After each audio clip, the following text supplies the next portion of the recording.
You're listening to Simperus Radio episode number 200. Just pretend confetti poppers are going off all over the place because we are at episode number 200 and nearly 1 million downloads. I am ecstatic that so many of you are here and wanting to change your health for the better. We're done with all the systems and programs and schemes of the diet industry, and we are here and ready, and we are showing up to do this the right way, to live in a place of love, not fear. And today, guess what? I got Dr. Alexander Lloyd to come back on the show. I didn't even have to beg him. He was just willing because he believes in this message so much that he wants to continue sharing it with the world. So be prepared because we're getting back into memory reengineering and how we can really break this down in our everyday lives and change the entire course of our life for good. This is where transformation happens, and I'm so thrilled that you're here. Welcome to Simple Roots Radio with Alexa Sherm. Alexa believes that simplicity in life is the key to achieving true and lasting health. And now your host, Alexa Sherm. Welcome back to this podcast. As always, my name's Alexa, and this is the place to get healthy, live happy, and find more joy. As you guessed it, I already spilled my guts. And I rarely do that in the very first part of the intro. But my reality is I'm ecstatic that Dr. Alexander Lloyd chose to come back on the show. He's providing another hour of deep wisdom for us, and I can't wait to dig in because today I'm going to take memory reengineering a step further, and I'm going to ask him to help me. Let's do a live personal consulting session on air so that you can see how this process of memory reengineering works. I've been working through this since the last episode where we talked to Dr. Alexander Lloyd. I've dug into his book. I really want to make this a priority in my life because I really do believe that there is immense power in healing our traumas, telling our body the truth, and working with it. For me, so often I see so many of us working against our body and we will never win. Our body is way too smart and intricate and sophisticated for our thoughts, our conscious mind to override that. So we have to learn to get to this place to work with our body, to have this mutual love for one another where we can really find healing. So today, in episode number 200, like I said, Dr. Alexander Lloyd is here. I'm diving in deeper to memory reengineering, talking about this lifestyle of love versus fear, what that looks like, how we can speak truth into our lives, and how do we know? Are we lying to ourselves or are we not? And then I'm going to ask him to do a live personal consulting session with myself so you can see how this process works live. It's going to be a big episode, and if you haven't listened and you have no idea why I'm so excited, go back and listen to episode 199, where we did part 1 with Dr. Alexander Lloyd, where I had no idea that I was going to have him back on at that moment. It was after the interview, after the podcast, that I did go back and I say, hey, this is too good to pass up on. Will you come back on? And he is coming back on. So today we're talking with Dr. Alexander Lloyd, the author of The Memory Code, which is a process of memory reengineering after years and years and years of study of what does it take to fully heal our body. And he has a system that works. Dr. Alex Lloyd is a best-selling author of The Healing Code and The Love Code. He helps people live their happiest, healthiest, and most successful lives through unique practices and methods that are proven to reduce stress, heal the mind and body, and remove barriers that hold people back in all areas of life. Like I said, today's episode is going to be powerful. To make sure you don't miss a beat, head on over to the show notes at simperitswellness.com/200. Yes, that's 200. I can't believe we're here. Episode 200 with nearly 1 million downloads. Mind-blowing. But I won't get into that now because we have too much good stuff inside this episode. So let's welcome Dr. Lloyd back to the show. So I just want to dive right in. Last week, we talked about memory engineering, but I want to go deeper because I'm still putting this into practice in my own life. And we talked last time about the visualization of the rose, which I cannot get that picture out of my head. It's fantastic real life visual. But you talk about this place of love and this place of fear. Are those the two aspects of the body that we live in? We can either live in a place of fear or in a place of love. Well, I think there's a theoretical place that might be sort of a neutral But it's for sure one of those, and there's a lot of gray area overlap. And, if people want proof of that, the best proof I know is your own brain and nervous system. Your brain and nervous system, your hypothalamus particularly, is always scanning like a smartphone for a fear-based signal or a love-based signal. And people get tripped up sometimes when you say love. They're either thinking sex or romantic love only or some ooey gooey. But no, really everything you would say that is the glass half full positive is love based. Joy and happiness are love based. Feeling a sense of peace instead of fear, love based. And on the other side, anger comes from fear. Anxiety comes from fear. Low self-worth comes from fear. So the way you're wired in your brain and nervous system is that your brain is going to give you positive or negative thoughts, positive or negative emotions, positive or negative body chemistry based on the signal it's getting, not based necessarily on the way you would like your day to go. So, and when it does that, you can't change it with willpower because the control mechanism in your unconscious is 1,000,000 times more powerful than your conscious intention. Right. And throughout the book, you talk about, like, when you go through this process of memory reengineering, you talk about how you can't lie to your body. That's right. And I've been thinking a lot about this because I think that we do this often, maybe without even recognizing it.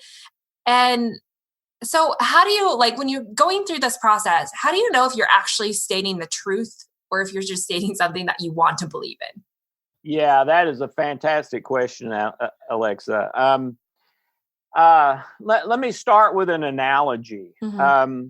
Probably the biggest issue I've ever dealt with in over 30 years of counseling people is unforgiveness. And I believe it's the biggest issue on planet Earth. And Alexa, it's amazing how many times I talk to wonderful people who will say, I say the words, I forgive him. But then, 30 minutes later, I think about something and I'm angry again. And I just have this feeling that there's some click to really forgiving that I haven't been able to do yet. Okay. And so I tell people, okay, here's how to know when you've forgiven somebody. When you can say from the bottom of your heart, I accept that person as a person 100% as they are with no strings attached. When you can say that in honesty and don't feel any physical or emotional resistance, chances are really good you've forgiven them. Now, you do not have to be able to say that about their action or what they did. Okay, those are two different things. You have to separate what they did from them because they are not what they did, just as you are not what you do. I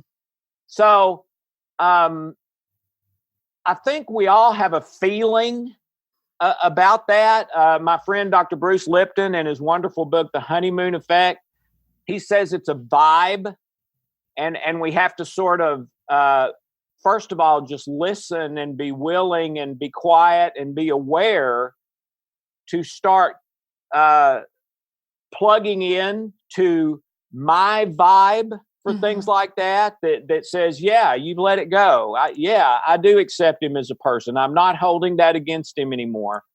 Or, no, I'm not there yet. So I think you have an inner sense of knowing, a vibe. The evidence that you have a wrong goal is something in the anger family. So that would be the other one for me, Alexa, is if you experience anything in the anger family related to that person, which is irritation, frustration, resentment, bitterness, overwhelmed, a whole bunch of them, you can Google that, then you probably have not done it. You probably don't really mean it. Mm-hmm. You're wanting to put a toe in the water, but keep the rest of you out just in case. Right. Mm-hmm. Yeah. So you talk often about the heart, and I think that sometimes we can just downplay that even matters, but it makes all the difference in this process of memory reengineering. Can you talk us through this relationship that we need to have with our heart and what that looks like? Because I think that there is a lot of like, oh, that doesn't really matter thought processes that most people go through when we look at the health of our body, right? Like it's easy to dismiss this stuff, to think like, oh, that really can't be having any kind of biological effect on my body, but it really is making all the difference. Right. That is correct. I'll try to do that. Your heart, about 12 years into my wife's depression, which is she had that the first 12 years of our marriage, and it's how I got into the area that I'm in now and have been ever since. But about 6 years into that, I came across an ancient manuscript that said this: guard your heart above everything else, for from it flows all the issues of life. Mm-hmm. It was said by Solomon about 3,000 years ago.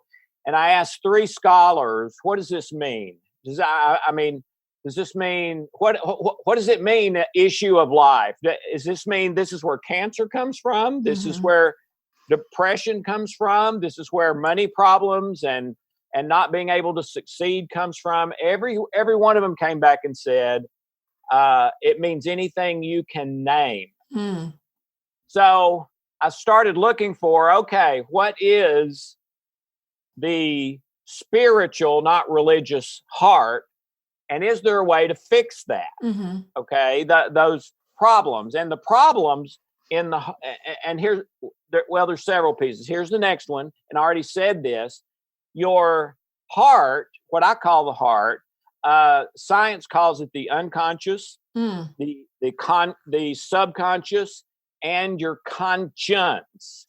All of that and some more would be, I believe, what the spiritual heart is. Well, the thing about that is it's 1,000,000 times more powerful than your conscious intention. So if the two of you disagree, you're going to lose every time.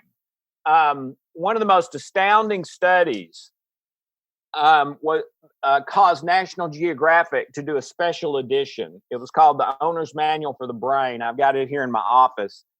And it centered around a new study that had come out where they found that 1 second before you make any significant decision, there's an electrical spike in your brain. It happens every time to every person. So they spent years tracking it down, and what they found is that electrical spike is your unconscious mind, or what I'm calling the heart, mandating, not asking, not suggesting, mandating what the decision will be. And then consciously, we come up with some rationale for it so we don't feel like we're going crazy, but that was never a choice. That was mandated. And so you're going to lose that battle if the two of you disagree. And so here's how you know if you disagree. The number one mandate of the unconscious mind is to keep you physically alive. That's it. And it does not care if it overreacts, because if it overreacts, you're still alive. So it almost intentionally overreacts all the time. If it underreacts, you're dead, and it's failed in its prime mandate.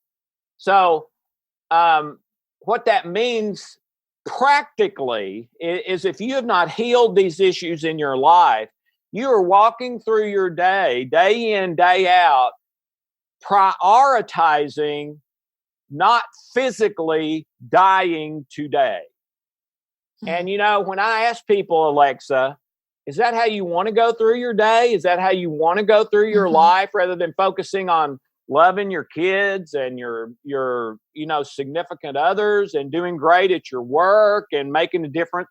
Every one of them says, no, I don't want, that's not how I want to go through my day. Right. Well, the average person, if you don't fix some stuff that you don't even know is broken, most likely, that is how you're going through your day based on the research. Because the only thing that can turn that around is when you choose to live your life a different way under a different system and heal the centuries and millennia of wrong information that you have in you right now, like a virus on a computer.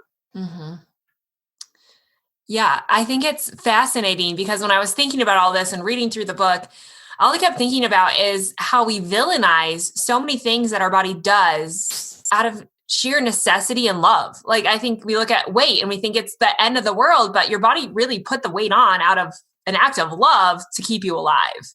In most cases, because we are at such a threat to ourselves, really.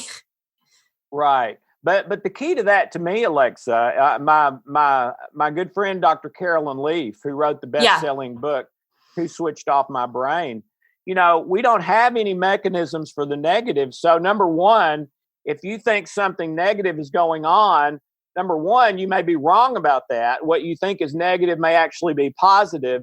And number two, you can't change it because your unconscious won't let you. It's 1,000,000 times more powerful, and it keeps putting you in the corner, sitting in a chair, saying, "I got this."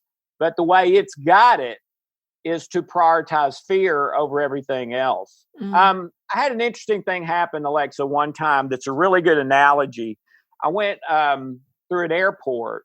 And by the way, I don't remember exactly what we talked about last time. So if I start to say something I've already said, just stop me. But I was going through an airport and I had this new little light therapy device with me. And it looked like a little kid's toy wooden gun. Didn't look real. I mean, even close to real. But I was curious, because they're so tight on security and everything. So I went through security, everything went great, and I was getting my stuff back, and I very kindly, playfully said, "You didn't find the thing that looked like a gun." And Alexa, within 10 seconds, 4 big guys were picking me up, taking me and locking me in a room. Okay. And nothing I said made any difference. And finally this guy came in a suit, really nice guy, said, "Okay, tell me what happened." I told him. He said, "Okay, this is an honest mistake. We're going to let you go. No problem." But he said, "Can I give you one piece of advice? Never say the word gun in an airport because those guys don't have a choice. If they don't grab you and do what they did, they lose their job." Well, the job of your unconscious mind is to keep you physically alive. So all during the day, when there's no threat to you, to your physical mortality at all, your unconscious mind is hollering gun. And so you go into stress, don't know what it is, probably blame it on the most recent thing that happened that wasn't what you wanted, but you're wrong. That's not what it's about. And you're in stress, half or more of every day when we were supposed to do that once or twice a year. So there's really no shortcut to getting those viruses off the human hard drive, those memories that have lies in them. There's no shortcut. There's no pill. There's no surgery.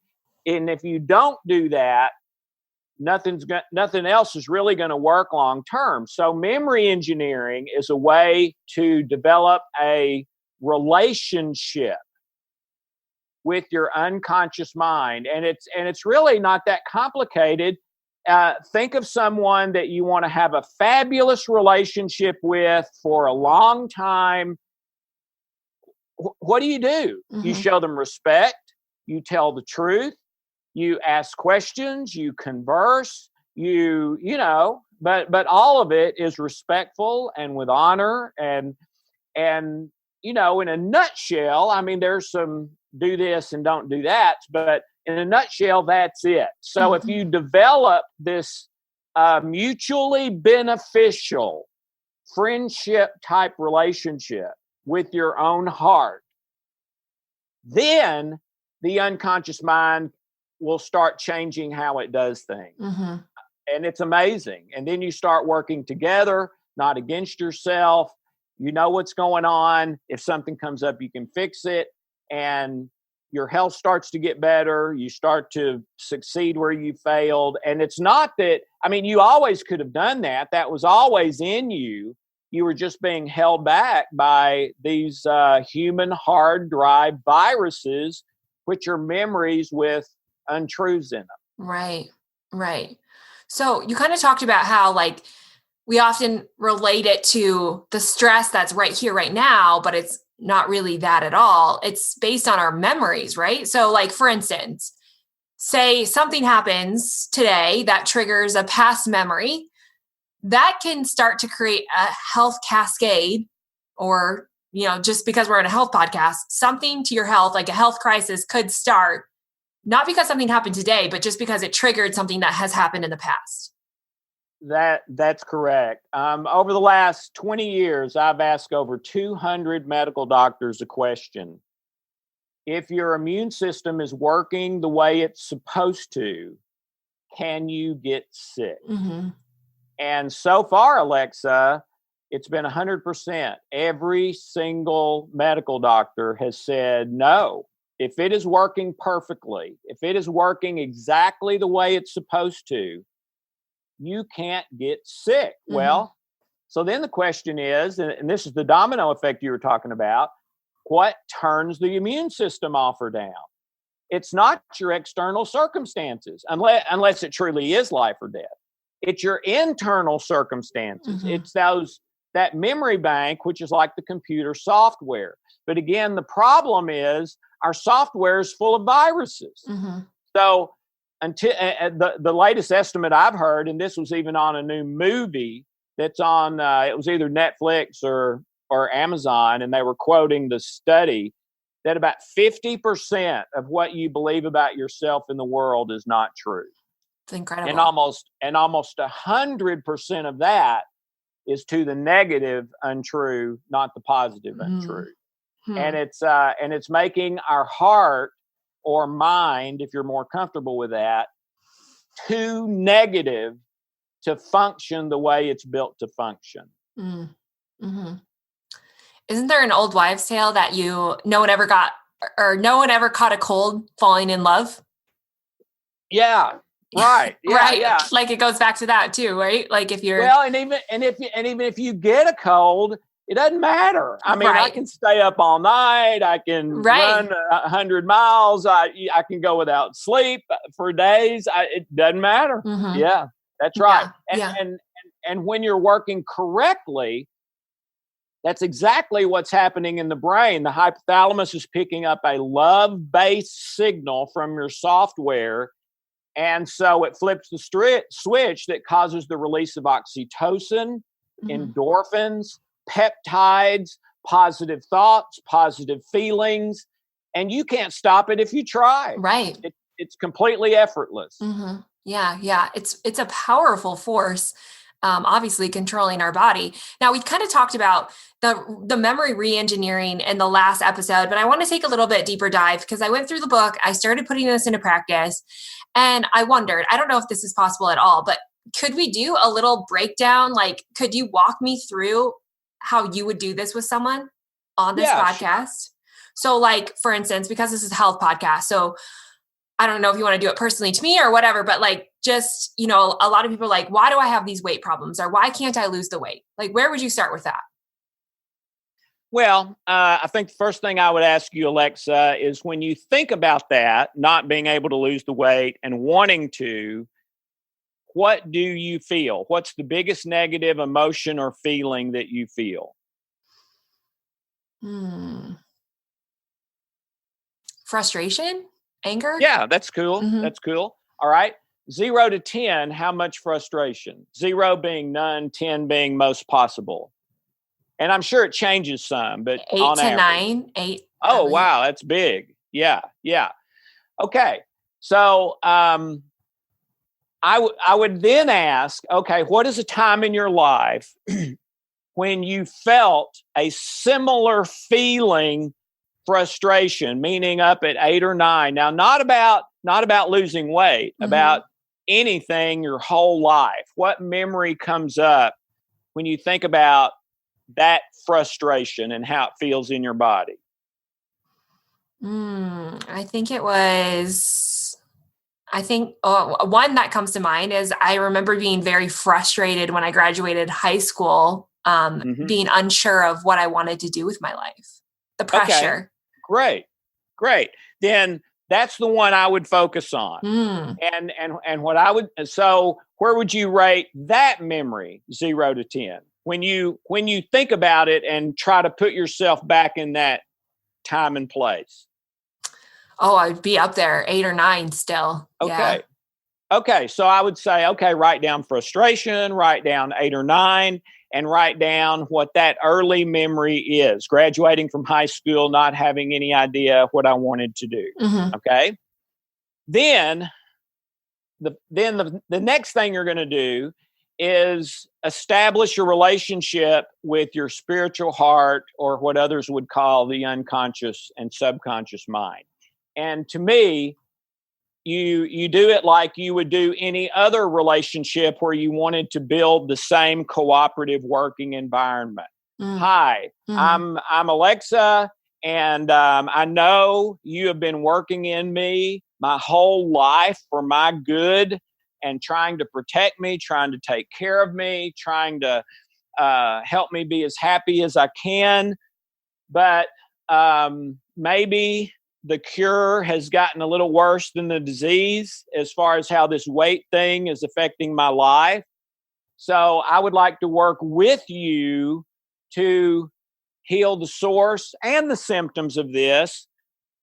And I believe I'll end up a better person, happier person, more content person, more energy, health, all of that. So thank you so much for always working hard for me. Can we work together to heal this?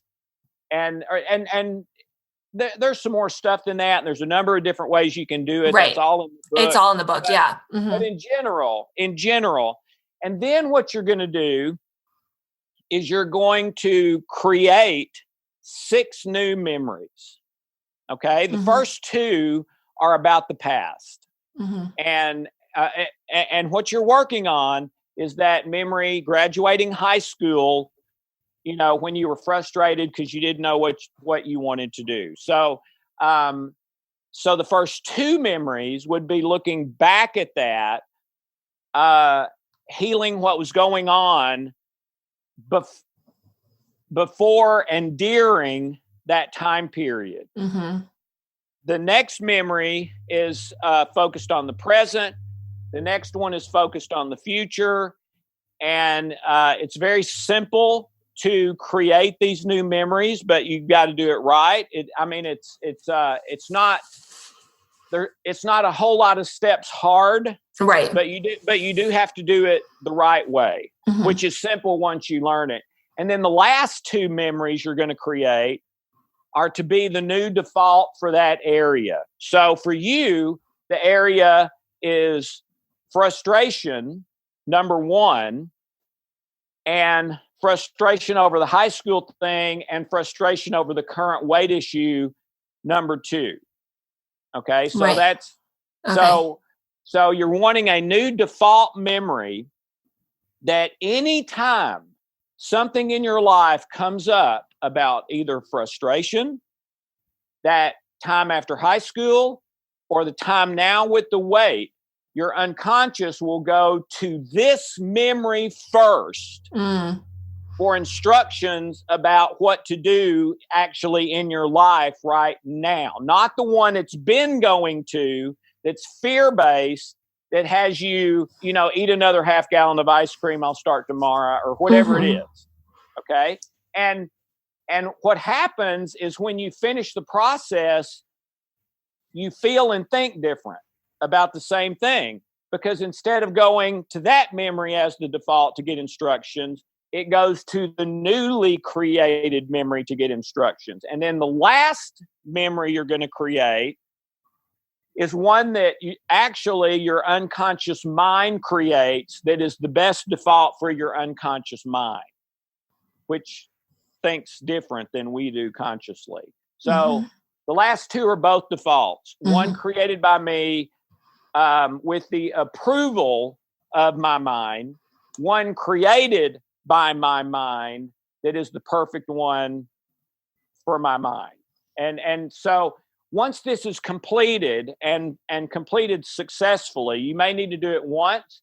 You may need to do it 3 or 4 times if it's a big area in your life. But once it's done successfully, you feel completely different about the same situation in your life. And that's the magic.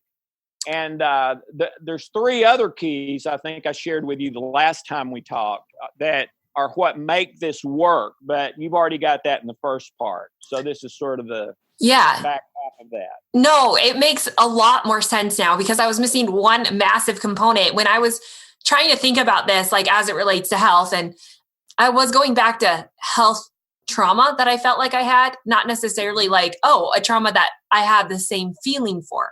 Like I can see now how this pulls like, a lot of frustration in my life or a lot of things in my like how it doesn't just help one area, like it's going to help every area. Yeah. And why you say like fixing one thing or healing one trauma often is like the cascade to fix many. Yeah, that's right. In other words, let's say, I don't know how old you are, but let's say you have 1 million memories related to frustration. Okay. You are never, ever, ever going to have to re-engineer a million memories. You may have to re-engineer 10 and it would heal all million. Actually, not so much heal, change them, sort of transform them. Energy's never destroyed, just changed form. So change from a negative energy to a positive energy. Okay. But then it has, and the reason is all million are connected in your mind. So when you're healing one, you're maybe actually healing 1,000. Yeah. So does it matter which one you pick? Which one you start working on? Yeah.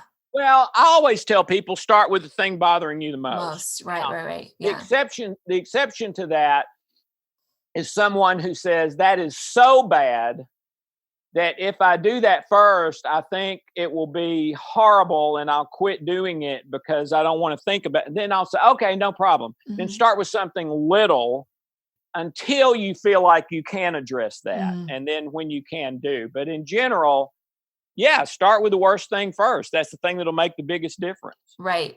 And then as you feel like, okay, so now that you said like frustration, I was like, like I could sum up most of the things in my life that I feel like trip me up as I would use the word frustrated. Like I tend to be more of a frustrated person. So is there one emotion that most people like generally kind of revolve their life around?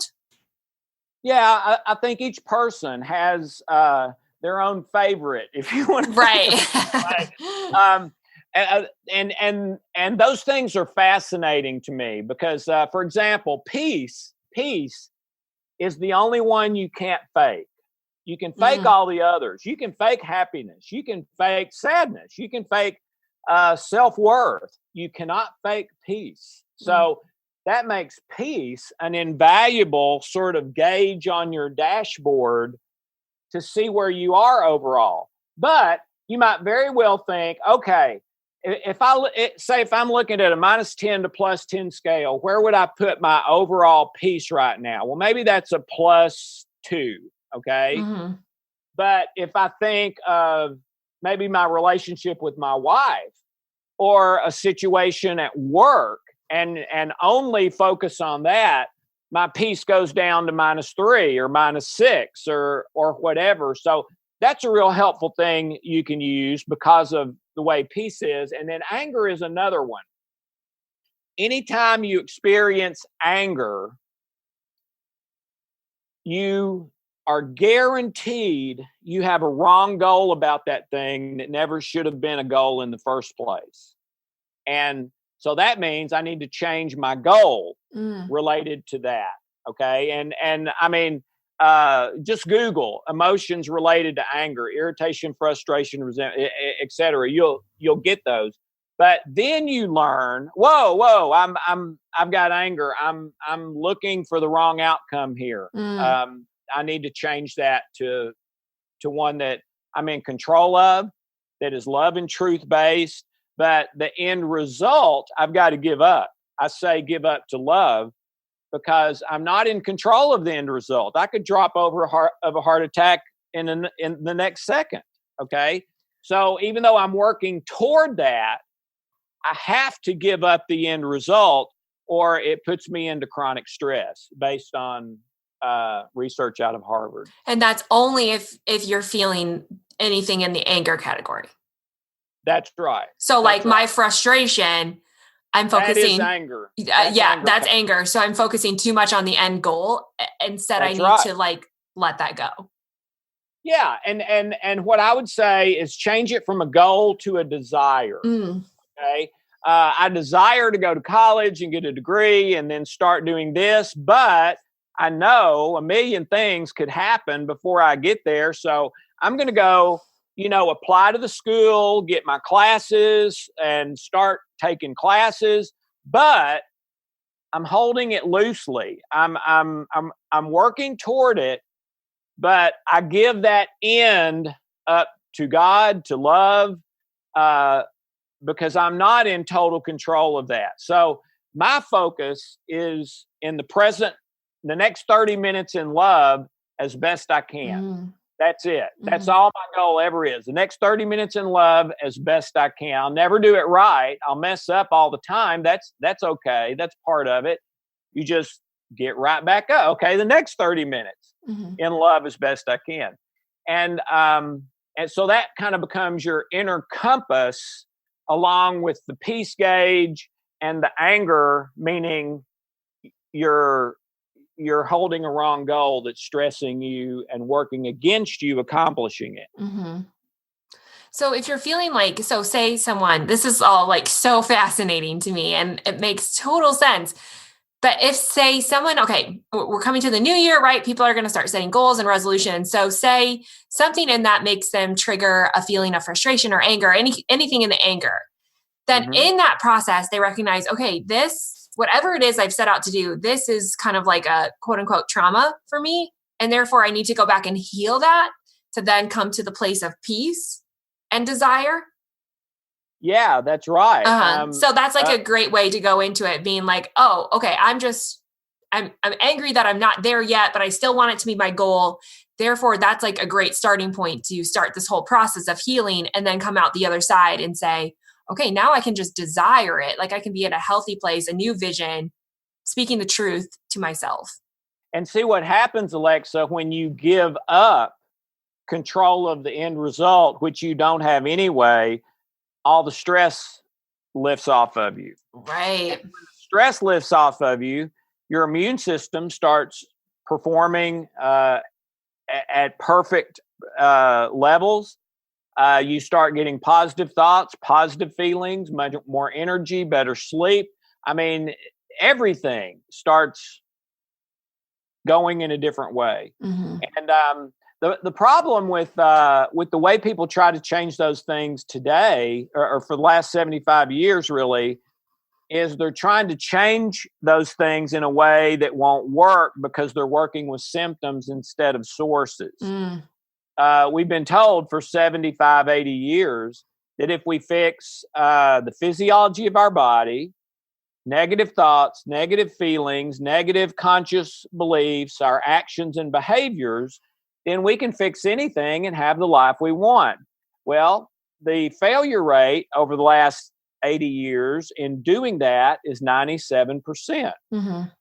That's because it's not the source. The source is your memories. So you can try to have positive thoughts instead of negative all day long, but until you change the source in your unconscious mind, and your unconscious being a million times more powerful than you, and its number one job to protect you, not to get you through school or to a great job, you're up a creek without a paddle, and you don't even know what the problem is. Mm-hmm. Yeah. Yeah. Wow. This is good stuff. I'm like, my mind is just spinning right now. This is so good. Okay. So when you talk a lot about this in the heart, like there's a whole spiritual component to this. Right. I fully believe, like, the more that I've done this, obviously I have a faith-based background and all those things. Like, I feel like it's hard to talk about health and healing without adding that component in, because it is such a source in itself, right? Right. So how have you implemented this in your own life? Well, about a year and a half into my marriage, my wife kicked me out of the house, said she couldn't stand to live with me anymore. And she was right. If she had not done that, I wouldn't be here today.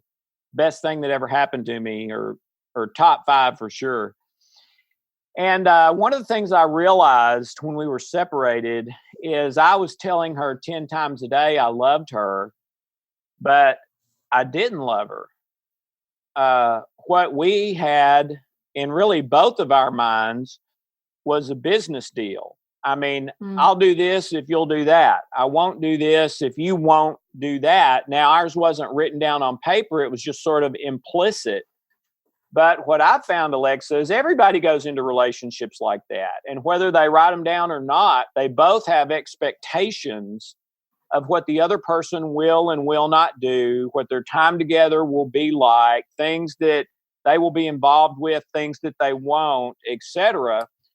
And that if those don't happen, then you experience something in the anger family, which means you had a wrong goal in the first place. Right. Okay. All right.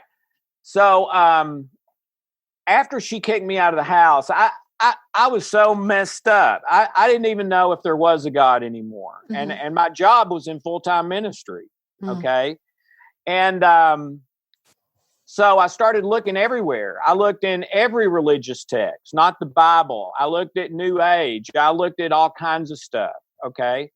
But what really did it for me, Alexa, is I started learning from biology and chemistry and stuff, how the body and mind work.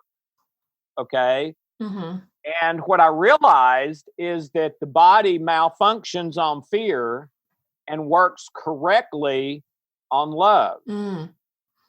And of all of the books, religious texts, wise people I talked to, I could only find one system that was completely love-based. Okay. Well, that has to be the system. Right. It's the way we're built. It's the way we're built. And with every other system, it's okay. If you do good, you get good. If you do bad, you get bad. All right. Well, that's not love. Right. That's karma. That's action reaction. That's reap what you sow.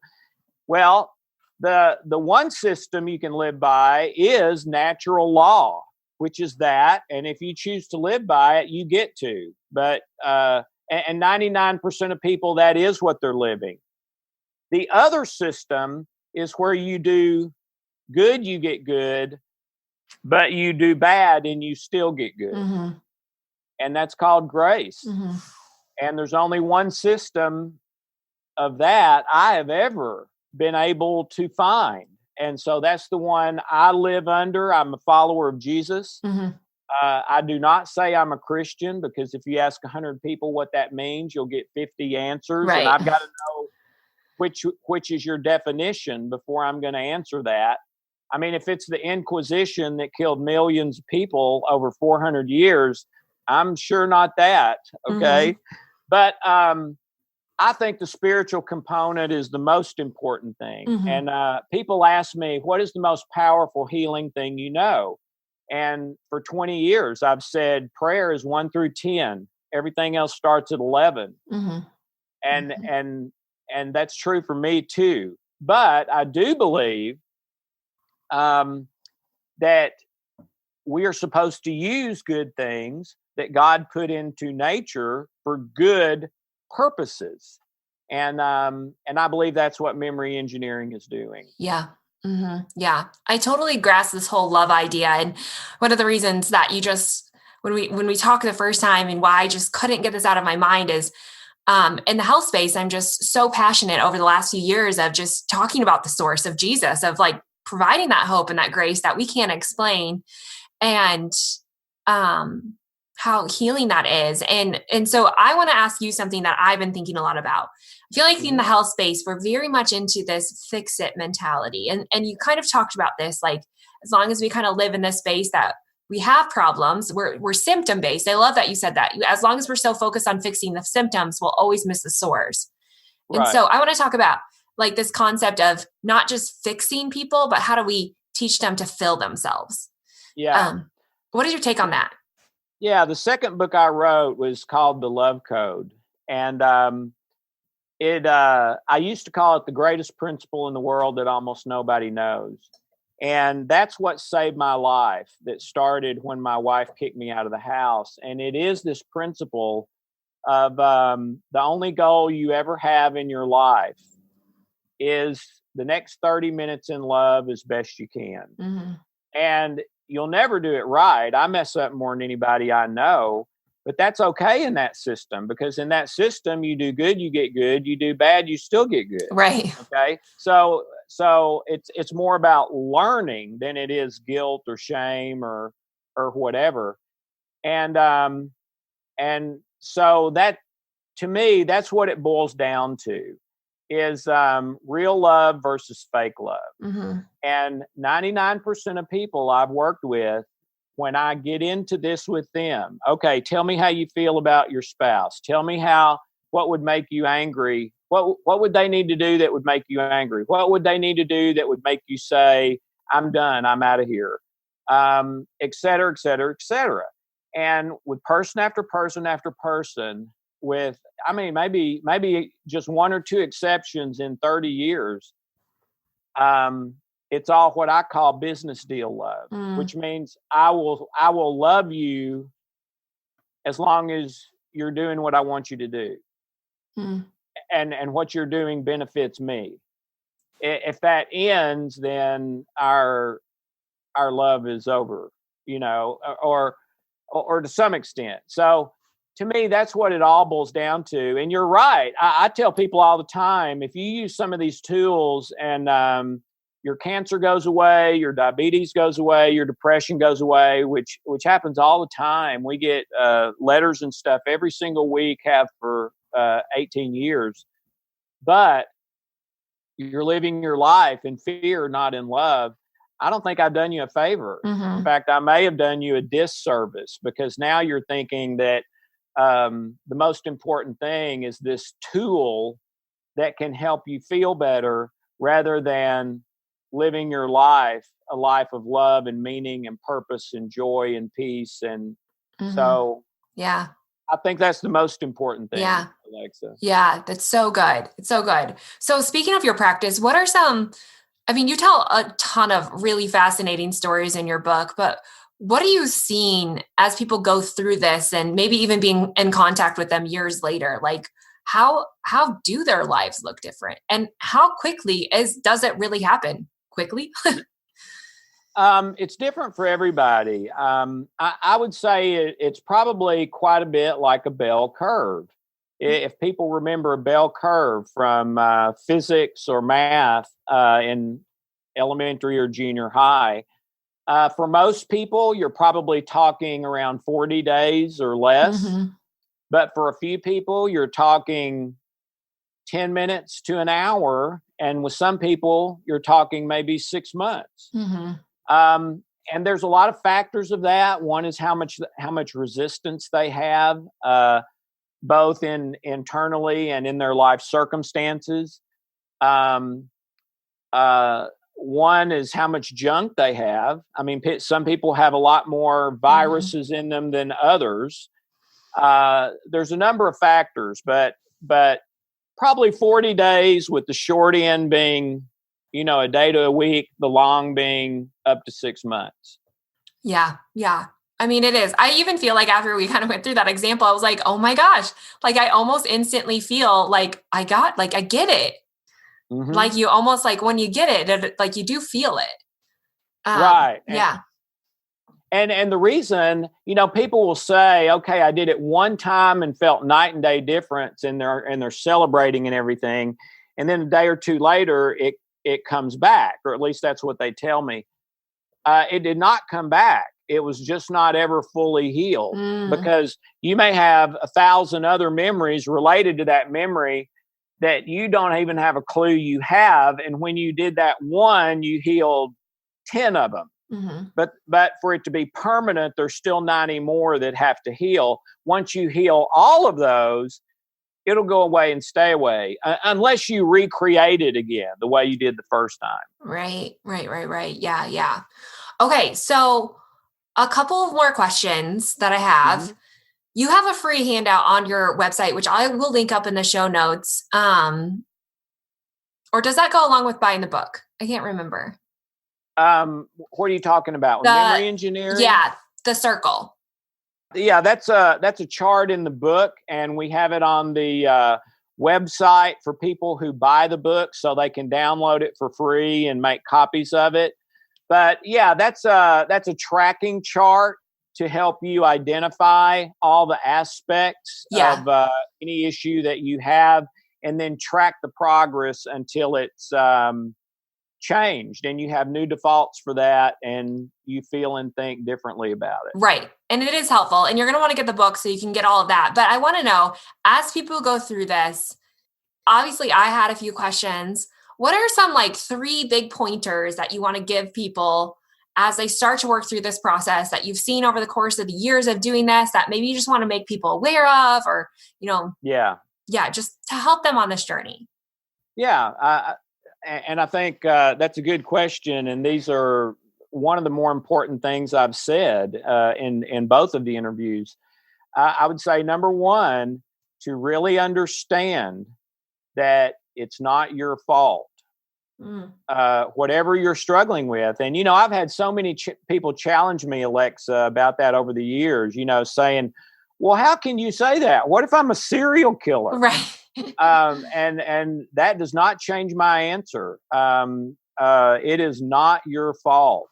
And I can, if I had 30 more minutes, I think, prove that to you. But it's in the book. Mm-hmm.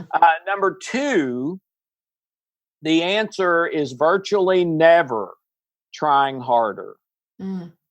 And that's the second place people get caught up, is they think, okay, I'm going to do this. I've got to work up my strength and really be committed and set schedules. And well, maybe you will do some of that stuff just to help, but the success or failure of it is not about your willpower. It's about forming a relationship with your unconscious and starting to work together instead of against each other, and shifting over from a fear-based way of living to a love-based way of living. And the thing you got to know about that is your mind and body and spirit don't need any help with that. They know exactly how to do it, what needs to be changed, and how it needs to be changed, and what it needs to be changed to. So it's not about trying harder. It's just about going through the steps that have been found to make it work.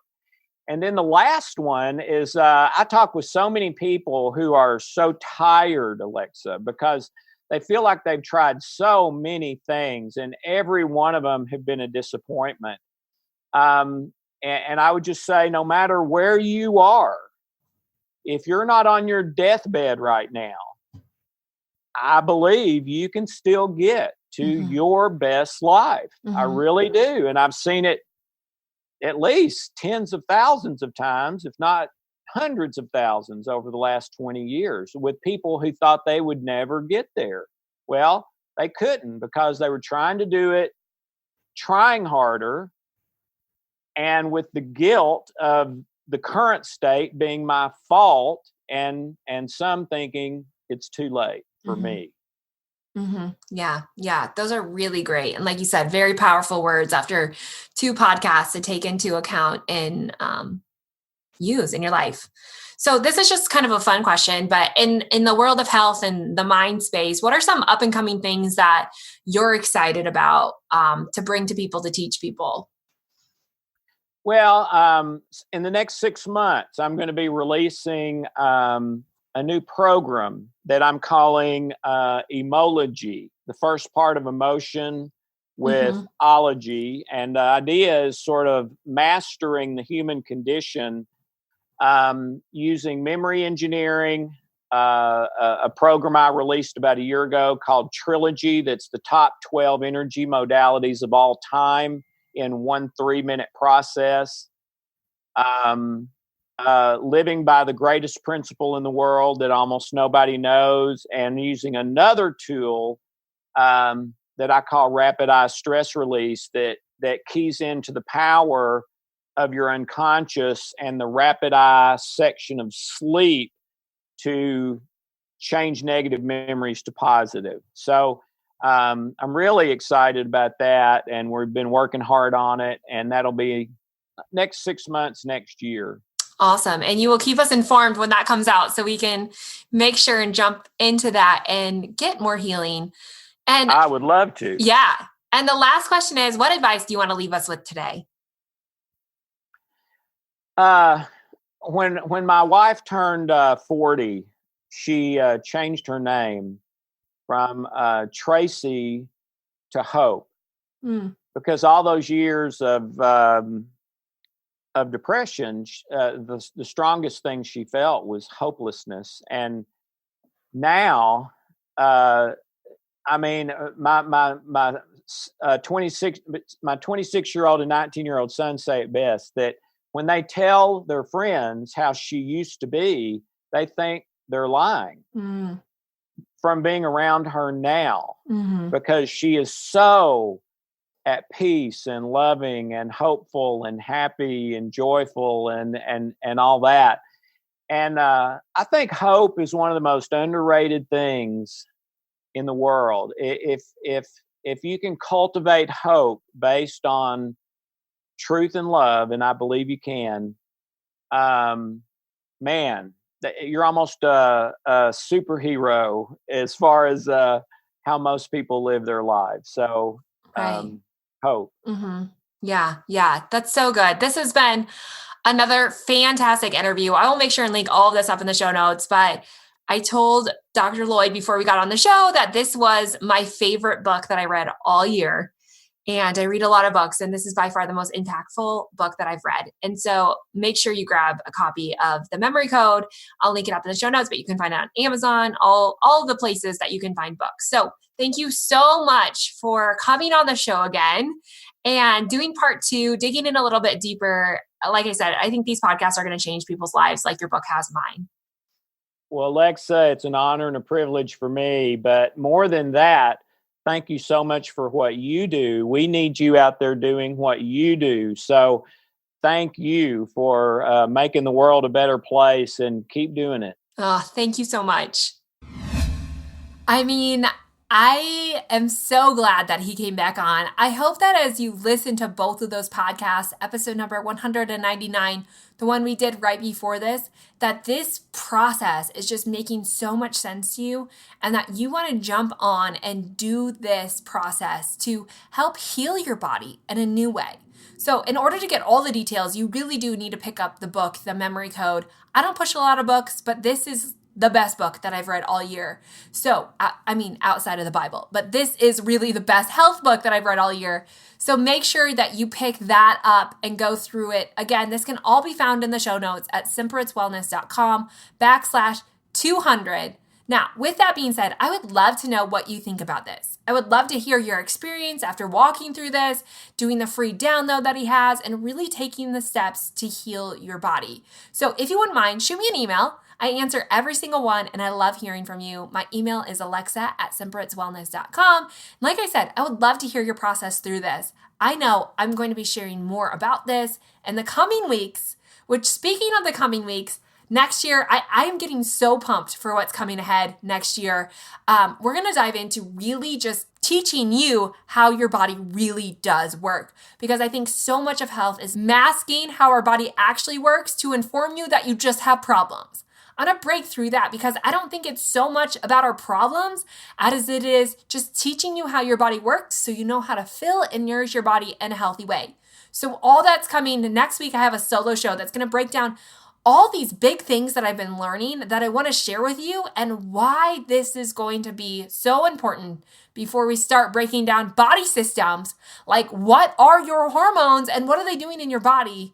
That's going to start at the beginning of the year. So stay tuned for all of that. In the meantime, don't forget to head to the show notes at simperitswellness.com/200 to get all the information on today's show and share this with your friends and family. Take a screenshot, share it on social media. The world needs to know about Dr. Alexander Lloyd and what he's doing in this space. It's incredible work. Also, if you wouldn't mind helping me out and giving me the best gift of all, leave a rating and review over on iTunes. To do that, just head to simperitswellness.com/review and drop honest feedback. Of course, I would like it to be great feedback, right? Because this is what iTunes uses to show other people who are interested in the health space who might want to join this community of you and me, of like-minded people who just want to do something different with their life, to not live for health, but to make health just a part of who they are. And that's what I want to encourage you to do. In order to do that, I need those ratings and reviews. So head on over to simperitswellness.com/review, leave a 5-star review, and then just drop a little note about what you're loving about Simple Roots Radio, maybe a question that you'd like me to answer, or just pop in and say hi. They really do mean the world to me, and I can't thank you enough for that. In the meantime, don't forget to come back next week because I'm breaking down some massive lessons that I need you to know. So stay tuned for that before we start getting into Alexa's Simple Health Academy of teaching you how your body works and nothing more. Okay, we'll see you next week. Have a great weekend.